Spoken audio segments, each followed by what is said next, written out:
આપ સર્વોને હેતપૂર્વક જય શ્રી સ્વામિનારાયણ। આજની સત્સંગ કથા વાર્તા નિજ મંદિર સાવરકુંડલા। જય શ્રી સ્વામિનારાયણ।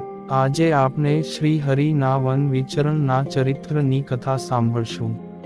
નેપાળ દેશના મહારાજા શ્રી પૃથ્વી નારાયણ શાહને આપણા અખંડ ભારતના પ્રણેતા સરદાર વલ્લભભાઈ પટેલની જેમ નેપાળના સરદાર માનવામાં આવે છે। એમણે અનેક ટુકડાઓમાં વહેંચાયેલી કાઠમંડુ વેલી અને પૂર્વ નેપાળને એક છત્ર નીચે આણી વૃદ્ધ નેપાળનો પાયો નાખ્યો હતો। આ પૃથ્વી નારાયણ શાહનો જન્મ એક સાવ ગરીબ ગોરખા પરિવારમાં થયો હતો। એમના પિતાનું નામ નરભૂપાલ હતું। રાજયોગને લઈને જન્મેલા આ બાળક ઉપર મહાન યોગી મચ્છંદર નાથની અકારણ કૃપા ઉતરી હતી। એકવાર આ નાનકડો પૃથ્વી ગામની ભાગોળે ધર્મશાળાની આસપાસ ફરતો હતો। એવા માંગ કોઈ અવધૂત જોગી આવ્યા। જોતાંગ જ મન માંગ ઘરુના ઉપજે એવો એ અઘોરી જેવો એનો વેશ હતો। નાનકડા પૃથ્વીએ ડરતાંગ પણ એ જોગીને પ્રણામ કર્યા। આ અઘોરી જોગી એ પૃથ્વીને કહ્યું, બેટા, મુझे बहुत भूख एवं प्यास लगी है, तुम कहीं से थोड़ा सा दહીં ला दो। પૃથ્વી તો એકદમ દોડી પોતાના ઘરેથી થોડું દહીં લાવ્યા। જોગી દહીં પી ગયા। જોગીએ પૃથ્વી તરફ ઈશારો કર્યો અને કહ્યું, બેટા, તારા હાથનો ખોબો ધર્યો। એટલું સુનીને એ જોગી શું કરશે?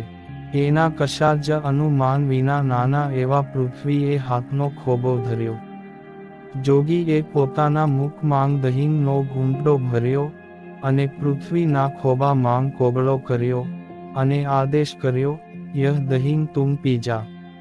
પૃથ્વી ના તો ન પાડી શક્યા, પરંતુ આ અઘોરી જેવી ક્રિયાથી એને ચિતરી ચઢી। એણે થોડું દહીં પીધું અને બાકીનું ધરતી પર ઢોળી દીધું। મંદ હસતા જોગી બોલ્યા, जैसी भगवान की मर्जी। बेटा पृथ्वी, यदि ये दહીં तूने पी लिया होता तो पूरी पृथ्वी का सम्राट हो जाता, लेकिन तुमने इस प्रसाद को थोड़ा पिया, बाकी नीचे फेंक दिया। अब तुम पूरी पृथ्वी का सम्राट नहीं हो पाएगा, लेकिन तुम नेपाल का महाराजा अवश्य होगा। 11 पीढ़ी तक तेरे वंश नेपाल की भूमि पर राज करेंगे, बाद में तेरा वंश समाप्त हो जाएगा। એ યોગી સ્વયં મચ્છંદર નાથ હતા। સમય જતાં નાનકડો પૃથ્વી કાઠમંડુનો રાજા બન્યો। એણે નેપાળમાં ગોરખા રાજ્યની સ્થાપના કરી। નેપાળના નાના રજવાડાને એક કરી હાલના બૃહદ નેપાળનો પાયો નાખ્યો। પૂર્વ નેપાળથી માંડીને છેક સિક્કિમ સુધી એનું રાજ્ય વિસ્તર્યું હતું। એમણે ઈસવીસન 1743 માંડીને 1775 સુધી રાજ કર્યું। આ નેપાળના રાજા પૃથ્વી નારાયણને યોગી મચ્છંદર નાથે આપેલા આશીર્વાદ મુજબ એમની 11 પેઢીઓ સુધી નેપાળમાં એમનું રાજ્ય રહ્યું અને છેલ્લે ઈસવીસન 2001ની સાલમાં પરિવારના યુવરાજે જ પોતાના પૂરાય પરિવારને ગોળીબાર કરીને મોતને ઘાટ ઉતારી દીધા હતા। આ મહારાજા પૃથ્વી નારાયણ શાહના પૌત્રનું નામ રણ બહાદુર હતું। રાજા રણ બહાદુરને ભગવાન શ્રી સ્વામિનારાયણનો મેળાપ નીલકંઠ વર્ણી વેશે નેપાળ વિચરણ માંગ થયેલો। શ્રી નીલકંઠ વર્ણી તરીકે તેમની વન વિચરણ યાત્રા દરમિયાન નેપાળ માંગ કાઠમંડુ પધાર્યા ત્યારે પૃથ્વી નારાયણ શાહનો પૌત્ર રણ બહાદુર શાહ એ વખતે રાજ કરતા હતા। રાજા રણ બહાદુર શાહને કંઈક અસાધ્ય રોગ હતો, જે કોઈ વૈદ્યોના ઉપચાર કે સાધુ બ્રાહ્મણો કે પંડિતો વગેરેને પોતાનું દર્દ મટાડવા માટે બોલાવતા અને જો તે સારું ન કરી શકે તો તેમને જેલમાં બંદી બનાવી રાખતા હતા। ત્યાંના ભૂખનું પેટ પીડાય તે તો નવ મટે કરતા ઉપાય, કોઈ આવી ચડે બેખધારી તેની સેવા સજે ઘણી સારી। પછી કહે છે કરી સન્માન વસે ભેખમાંગ શ્રી ભગવાન, માટે રોગ મટાડો આ મારો, કામ તો બંદીખાનામાં પધારો। પૂર્યા કેદમાંગ 5 સે બાવા, નથી દેતો તે તેઓને જાવા. શ્રી પ્રભુ નીલકંઠ વર્ણી કાઠમંડુ પધાર્યા તે સમયે કેટલાક બાવા સાધુઓએ તેમને નગર માંગ ન જવા ચેતવણી આપીને બનતી હકીકત જણાવી. ત્યારે વર્ણીએ તો નિર્ભીક રીતે જણાવ્યું કે સાધુને કદી કોઈ ભય હોય જ નહીં. પછી નીલકંઠ અને કેટલાક સાધુઓ સાથે નગર માંગ પ્રવેશ્યા. તેની રાજાને જાણ થતાં જ તેના માણસો લેવા માટે આવ્યા અને રાજા સમક્ષ દરબાર માંગ લાવીને હાજર કર્યા. ત્યારે રાજાની માંદગી જાણીને તેને મધુર અને નિર્મળ વાણી માંગ બાળ પ્રભુએ જણાવ્યું કે મનુષ્ય કે જીવ પ્રાણી માત્રએ પોતાના પ્રારબ્ધને ભોગવવું જ પડે છે.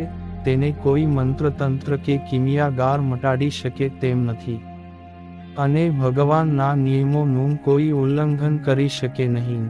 માટે જે કંઈ દુઃખ આવે તો પ્રારબ્ધ ફળ સમજીને ભગવાનને પ્રાર્થના કરવી અને ધીરજથી સહન કરવું જોઈએ. તમે આવી મનસ્વી રીતે આચરણ કરી તમારું દુઃખ વધારો છો અને કર્મના નવા બંધનો ઊભા કરો છો. તેથી દુઃખની અવધિમાં વધારો કરો છો.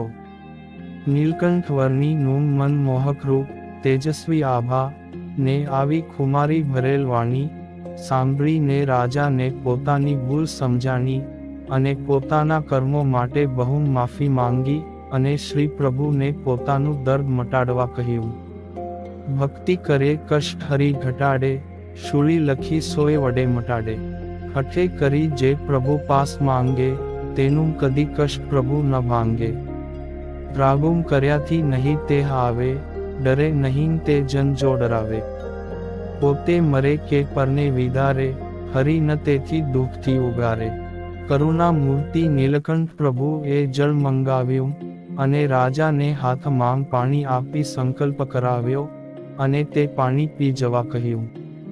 રાજા તે અંજલિ શ્રદ્ધાપૂર્વક પી ગયા અને તરત જ તેની અસર જણાવા લાગી અને દર્દ શમી ગયું. રાજાને વર્ણી માટે ખૂબ ભાવ થયો. તેણે વર્ણીને કાંગી પણ માંગવા જણાવ્યું. તો નીલકંઠ પ્રભુએ હસતાં હસતાં કહ્યું કે જો તમારે સેવા કરીને સંતોષ માનવો હોય તો તમે બંદી બનાવેલા તમામ સાધુ સંતોને મુક્ત કરી દો. અમારે એ જ માંગવું છે. અને રાજાએ તમામ પંડિતો સાધુઓને તાત્કાલિક છોડી દીધા. આવી રીતે રાજાની શારીરિક ઉપચારો માટે દૈવી શક્તિ અને ઔષધિ ઉપયોગ પ્રત્યેની અંધશ્રદ્ધા દૂર કરી. નીલકંઠ પ્રભુ પ્રત્યે રાજાને ઘણો ભક્તિભાવ થયો. પોતાના રાજમાંગ રોકવા ઘણો આગ્રહ કર્યો, પરંતુ નિષ્પૃહપણે વિચરણ કરતા વર્ણી તો તિબેટ અને આસામ તરફ જવા રવાના થયા. આ પુનિત કથા પ્રસંગ શ્રી હરિ લીલામૃત કળશ 3 વિશ્રામ 6 તથા શ્રી નીલકંઠ પ્રભુના વન વિચરણ માંથી વાંચી આપ સર્વોને સંભળાવ્યો. જય શ્રી સ્વામિનારાયણ.